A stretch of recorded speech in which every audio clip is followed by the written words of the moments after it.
Tadoba Navegaon buffer Joan में अपनी लंबित मांगों को लेकर चिमूर तालुका के बरघाट, पांडरपौनी और झरी गांव के ग्रामीणों ने जमकर विरोध प्रदर्शन किया। आक्रोशित ग्रामीणों ने बफर जोन के नवेगांव सफारी गेट को बंद कर दिया, जिसके कारण यह महत्वपूर्ण मार्ग लगभग 5 घंटे तक अवरुद्ध रहा और गतिरोध बना रहा। बरघाट, पांडरपौनी और झरी के निवासी पिछले कई वर्षों से वन विभाग और बफर जोन प्रशासन के समक्ष अपनी विभिन्न समस्याओं को लेकर लगातार ज्ञापन दे रहे थे। ग्रामीणों का आरोप है कि वन विभाग उनकी मांगों को लगातार अनदेखा कर रहा था, जिसके चलते आज उन्हें आंदोलन का रास्ता अपनाना पड़ा। 13 अक्टूबर को इन तीनों गांवों के ग्रामीणों ने एकजुट होकर नवेगांव गेट की ओर एक शांतिपूर्ण मोर्चा निकाला। पारंपरिक वाद्य यंत्रों के साथ निकले इस मोर्चे में ग्रामीण अपनी मांगों के समर्थन में नारे लगाते हुए नवेगांव गेट पर पहुंचे और तुरंत सफारी गेट को पूरी तरह से बंद कर लिया। आंदोलन की जानकारी मिलते ही सहायक वन संरक्षक साई तन्मय दुबे ने मोर्चे का सामना किया और प्रदर्शनकारियों से चर्चा की। उन्होंने आश्वासन दिया कि ग्रामीणों की मांगे शासन स्तर की है और वह इस संदर्भ में सरकारी स्तर पर पैरवी करेंगे। हालांकि नागरिक अपनी बात रखने के लिए वरिष्ठ अधिकारियों के मौके पर आने की मांग पर अड़े रहे। इस गतिरोध के कारण गेट 5 घंटे तक बंद रहा। आखिरकार बफर जोन के उपसंचालक कुशाग्र पाठक आंदोलन स्तर पर पहुंचे। पाठक ने आंदोलनकारियों से उनकी मांगों पर विस्तार से चर्चा की और उन्हें सरकारी स्तर पर जल्द भेजने की लिखित आश्वासन भी दिया। उपसंचालक के आश्वासन के बाद ग्रामीणों ने अपना आंदोलन वापस ले लिया और गेट खोल दिया गया। इस दौरान सहायक वन रक्षक साई तन्मय दुबे, बफर वन परिक्षेत्र अधिकारी भारती राउत और प्रादेशिक वन परिक्षेत्र अधिकारी किशोर देउलकर भी उपस्थित थे। मोर्चे की तीव्रता को ध्यान में रखते हुए पुलिस उप विभागीय अधिकारी दिनकर ठोसर के मार्गदर्शन में पुलिस निरीक्षक दिनेश लड़बे ने मौके पर कड़ा सुरक्षा बंदोबस्त निश्चित किया था।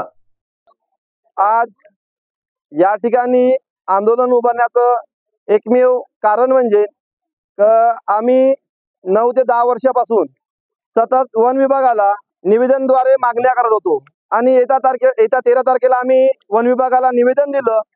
त्या निवेदनातून आम्ही असं त्यांना अल्टिमेट दिलं होतं की तुम्ही 7 दिवसात आमच्या मागणं पूर्ण करा। वन विभागानं याच्याकडे दुर्लक्ष केलं आणि आज हा आंदोलन करण्यास आम्हाला भाग पाडलं। आमच्या रास्त मागण्या होत्या की आमचे बरडघाट, पांडरपौनी, झरी हे गाव जंगलाला लागून आहे। ह्या तीनही गावाला बफरमध्ये समाविष्ट करण्यात यावे। त्यानंतर जे जंगल लगत शेती आहे, गाव आहे, या गावांना जाळीचे कुंपण करून द्यावे। तसेच जे वन्य प्राण्यामुळे आज शेतकऱ्यांना जे शेती करू शकत नाही अशी शेती पडीत आहे, अशा शेतकऱ्यांना दरवर्षी एकरी 50,000 रुपये त्यांचा मोबदला देण्यात यावा। त्यानंतर जे हिंसक वन्य प्राणी आहे हे हिंसक वन्य प्राण्यांचे बंदोबस्त करण्यात यावे। त्यानंतर जे सुशिक्षित बेरोजगार आहे, आमचं गाव प्रादेशिक मध्ये येते, जंगल बफर मध्ये येते आणि आमचे सुशिक्षित बेरोजगार आहे, काम कोणतंच नाही, म्हणून त्या सुशिक्षित बेरोजगारांना रोजगार उपलब्ध करून देण्यात यावे। त्यानंतर जिप्सी घेण्यास प्राधान्य देण्यात यावे। त्यानंतर जे आमचे प्राणीव प्राणी आहे यांना जे चराई पास आम्ही मागण्याचे उद्देश नव्हता, पण एखादी आमचं जंगलालगत शेती आहे, येताना जर वाघानं बैल मारला तर हे म्हणतात तुमचं चराई पास नाही, तुमचं गाव येत नाही तर आम्ही करणार नाही, म्हणून आम्हाला चराई पास द्या, नाही तर अन्यथा चराई पासची जे अट आहे ते बंद करून सरसकट जर झालं तर त्याचं नुकसान भरपाई त्या शेतकऱ्यांना देण्यात यावी। त्यानंतर जे बरडघाट, पांडरपौनी, झरी तीनही गाव जंगलालगत आहे, पण जे हे गाव बफरमध्ये नसल्यामुळे इको समिती तिथे स्थापन झाली नाही, म्हणून त्वरित इको समिती स्थापन करून जो निधी येते शासनामार्फत त्या गावाच्या विकासासाठी त्या ठिकाणी लागलं पाहिजे।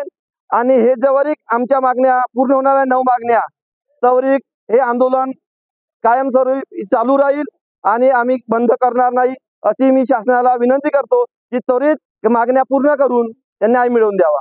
NBCN न्यूज के लिए ताडोबा बफर से शुभम बारसागड़े की रिपोर्ट।